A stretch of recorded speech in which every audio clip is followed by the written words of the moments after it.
Hi class, this is Mrs. Colligan.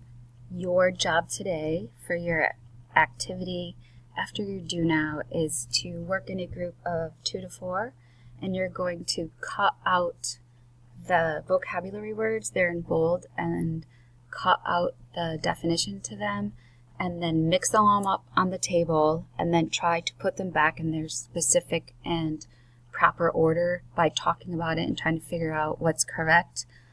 The objective of this exercise is to make sure that you understand the terminology used when we're talking about adaptation of species. And remember, adaptation has to do with natural selection and how species survive over time due to usually their environment, perhaps a mutation within their own species or DNA. So again, you're going to cut these up into their definitions and then to their words, mix them up on your table, and then put them back together, and do this 3 or 4 times, trying to get quicker each time. And the first time, just make sure that you're correct when you figure it out. Please have discussions in your group on which is the correct definition and why. Thank you.